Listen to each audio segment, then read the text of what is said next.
Hi, welcome back to my channel, Sabrina Osman.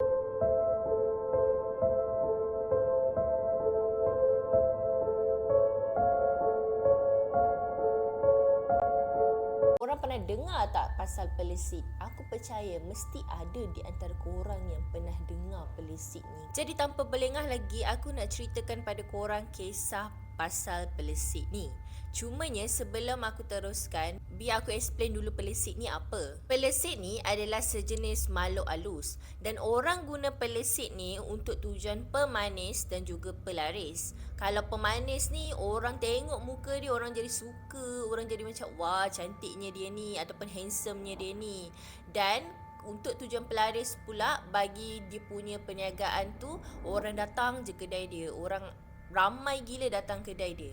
Tu pelaris lah. Tahu tak kenapa nama dia pelesit? Sebab dia melesitkan. Dengan arti kata lain dia menyesatkan. Sebab tu nama dia pelesit lah. Tujuan dia untuk melariskan diri. Dan korang tahulah kan, kebiasaannya kalau kita menggunakan benda-benda macam ni, mestilah dia nak something in return kan. Biasanya pelesit ni dia akan makan darah dari jari tuan dia. Macam mana rupa bentuk pelesit ni? Dia selalu menggunakan belalang sebagai penyamaran dia, iaitu belalang kecil yang mempunyai kepala berbentuk tajam dan tirus, dan dia akan selalu masuk dekat dalam rumah mangsa. Dan pelesit ni dia akan mengambil peluang untuk menghisap darah mangsa. Kenapa dia menyamar menggunakan belalang? Sebab kalau kita tengok belalang, kita rasa macam tak takut kan? Dan kita tak rasa pun yang belalang tu akan mencederakan kita. Macam kita tengok lipan ke, ular ke, ataupun harimau, benda-benda binatang-binatang macam tu kan, kita tahu diorang ni akan mencederakan mangsa dia dengan teruk kan, dengan sampai membau maut. Tapi kalau belalang ni kita tengok macam binatang biasa je yang terbang-terbang kan. Sebab tu dia menyamar menjadi belalang. Tapi sebenarnya dia juga akan menyamar jadi binatang-binatang lain. Contohnya macam lalat, macam tikus. Biasanya orang yang ada pelesit ni dia susah nak ada anak, ataupun dia tak ada anak, ataupun dia ada anak sebelum dia bela pelesit. Dan ciri-ciri orang pelesit ni katanya lah, dia suka sangat melaga-lagakan orang, suka jadi pengandu domba, dan dia sangat menjaga penampilan dia. Lepas tu dia sangat sopan, bermuka-muka dan juga bermulut manis. Dan kalau orang tengok dia ni macam mustahil lah dia ni bela pelesit. Pelesit ni dia sangat menjaga hati tuan dia tau. Kalau macam ada orang buat tuan dia ni, pelesit tu sendiri akan pergi cari orang tu, dan dia akan santau ke, dia akan disuntik dengan racun ke. Tapi kadang-kadang tuan dia sendiri tak tahu yang pelesit dia buat macam tu. Cara nak kenal pasti macam mana kena serang dengan pelesit tu, ada tanda lebam 3 titik tau. Tempat-tempat tu dekat bawah peha, belakang bahu dan juga dekat betis. Kalau korang nak tahu rupa sebenar pelesit ni menurut pandangan pengamal perubatan, dia adalah seorang orang tua yang sangat hodoh, berambut putih panjang. Dan kalau dia berjalan tu macam seekor penguin. Cara untuk mengenali belalang pelesit ni, korang tengok dekat atas kepala dia tu ada tanda merah. Dan kalau korang putuskan kepala dia daripada badan dia, akan nampak juraian rambut yang sangat halus. Itu maknanya belalang pelesit lah. Menurut pengalaman seseorang yang bernama Intan, bukan nama sebenar, masa tu dia berusia 18 tahun tau. Dia baru je habis SPM dan masa tu dia buat kerja sambilan, kerja dekat restoran. Selalunya Intan dia akan balik lewat malam tau. Tapi lepas dia balik tu, dia bukannya terus balik rumah, dia akan singgah dulu kat kedai mak bapak dia, sebab mak bapak dia pun ada buka restoran juga. So bila dia balik tu, dia akan melepak dekat kedai mak bapak dia lah. Tapi pada malam tu, dia rasa sangat-sangat penat tau. Jadi dia terus je balik dekat rumah. Dan rumah dia ni dekat je dengan kedai mak bapak dia. Masa dia jalan nak balik rumah tu, baru je beberapa langkah dia menapak, tiba-tiba dia rasa macam ada angin menerpa daripada belakang dia. Macam tu tau. So dia secara automatik dia terus macam reflect badan dia lah kan, terus pandang ke belakang, dia nak tengok lah apa dia kan.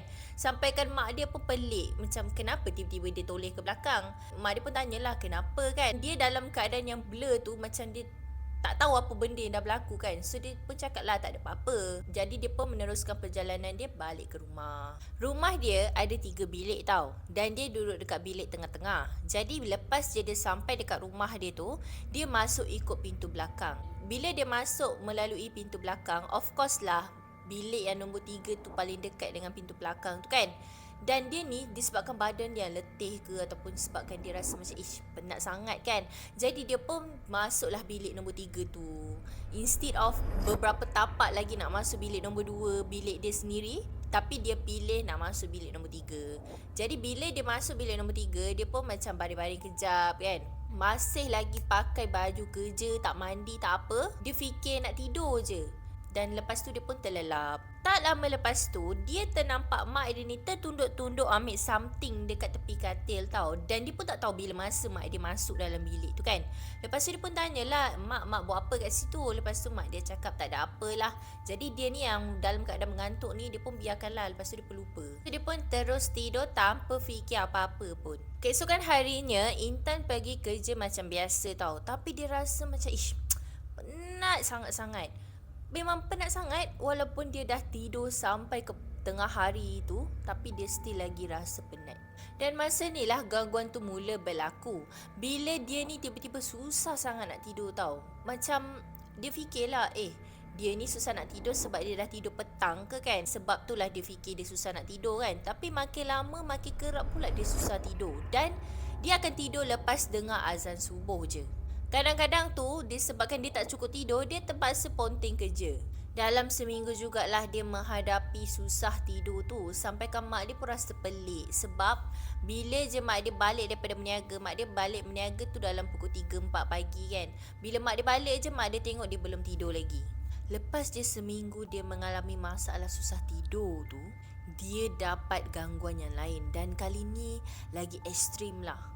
Masa dia tengah seronok main phone sambil berbaring, tiba-tiba dia dapat rasakan ada rambut yang sangat panjang jalan dari bawah kaki sampailah dekat kepala dia. Dan dia yang dalam ketakutan tu terus tutup mata dan dia berharap ni cuma hanya mimpi je. Tapi sebenarnya itu adalah realitinya. Dan rambut tu berjalan daripada kaki sampailah dekat atas kepala dia tu berulang kali sampailah azan subuh. Masa tu Intan dia tak dapat nak bergerak tau. Dan dia rasa macam badan dia ni seolah-olah terkunci. Dia tak dapat nak buat apa-apa. Dia tak dapat nak berlari. Dia tak dapat nak menjerit. Dia tak dapat nak buat apa-apa pun. Dan dia mendapat gangguan tu hampir setiap hari. Rambut tu mengganggu dia sampailah azan subuh. Intan ni dia jadi macam tak tentu arah tau. Setiap hari dia rasa gelisah dan dia tak mampu nak ceritakan kepada mak ayah dia. Setiap kali dia cuba nak bagi tahu mak ayah dia, mulut dia ni seakan terkunci. Macam tak boleh nak bagi tahu. Macam ada je yang tak kena sampai dia tak boleh nak cakap langsung. Sejak daripada tu, dia ni selalu tidur tak tutup lampu dan selalu juga tidur tak tutup pintu. Mak dia ni perasan tau dengan perubahan dia. Macam pelik lah kan, kenapa dia macam ni kan tiba-tiba. Lepas tu mak dia pun tanyalah kenapa dia berubah sikap. Mak dia nampak dia ni macam berubah sikap tau. Lepas tu dia selalu ponteng kerja, dia selalu suka menyendiri. Dan dia sangat takut duduk dalam gelap. Sebab bila gelap je, rambut tu akan datang. Rambut tu akan datang dan berjalan dekat atas badan dia. Akhirnya pada satu hari tu, dia nekat tau. Dan dia dapat kekuatan untuk cerita dekat mak dia apa yang dah berlaku. Dan dia rasa macam dia kena bagi tahu. Tak kisahlah mulut dia tergagap-gagap ke, dia tak boleh nak bercakap ke, dia nekat juga, dia nak juga cakap dengan mak dia. Sampailah dia menangis teresak-esak sebab dia cuba untuk lawan yang dia tak boleh nak bercakap tu kan. Jadi dia pun ceritalah dekat mak dia apa yang dah berlaku. Dia cerita tu sambil tergagap-gagap dan juga sambil menangis. Lepas je Intan cerita apa yang dah berlaku pada diri dia, barulah mak dia buka mulut. Dan mak dia cerita yang pada malam tu mak dia baru je masuk dekat dalam rumah kan. Lepas tu kan masa tu Intan tu dia tidur dekat bilik yang paling hujung sekali, bilik nombor 3 tu. Dan mak dia ni terdengar ada bunyi tau dalam bilik tu. Jadi mak dia pun pergilah jengah masuk bilik tu. Bila mak dia masuk dalam bilik tu, mak dia nampak lah yang Intan ni tengah tidur kan. Lepas tu mak dia ni ternampak ada satu belalang tengah tenung Intan ni tidur. Dan masa Intan tersedar tu sebenarnya mak dia ni tengah berusaha untuk tangkap belalang tu. Masa mak Intan keluar daripada bilik, mak Intan ni terus je tarik kepala belalang tu. Masa mak dia tarik kepala belalang tu, mak dia nampak ada rambut. Orang tahulah kan kalau ada rambut ni maknanya tu adalah belalang pelesit. Dan apa lagi, mak Intan ni terus je bakar belalang tu. Bakar belalang tu dekat api. Tapi mak Intan ni dia tak naklah bagi tahu Intan sebab dia ingatkan tu belalang pelesit sesat.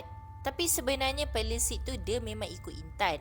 Ini apa yang pakcik Intan tu ceritalah sebab dia berubat dengan pakcik dia. Pakcik Intan bagi tahu masa yang Intan singgah sekejap dekat kedai mak dia sebelum dia nak balik tu sebab dia penat kan malam tu kan. Jadi masa tu lah pelesit tu nampak Intan dan dia terus suka dengan Intan. Jadi dia pun ikut Intan balik ke rumah. Tapi nasib baiklah Intan ni dia cepat berubat lah. Kalau dia biarkan lama-lama dan sampaikan pelesit tu suka dengan dia, jatuh cinta dengan dia, lagi susah nak diubatkan. Tapi selepas je dia berubat, dia ada juga mengalami gangguan-gangguan lain tau. Jadi aku harap korang berhati-hatilah kalau korang ternampak ada belalang sesat ke ataupun belalang tu macam pelik ke kan. Korang cepat-cepatlah putuskan kepala dia daripada badan dia tu. Kalau ada rambut tu, hati-hatilah. Okay? Terima kasih untuk korang yang dengar cerita aku sampai ke penghujungnya. Jangan lupa subscribe dan like dan komen. Jumpa lagi di video akan datang. Bye!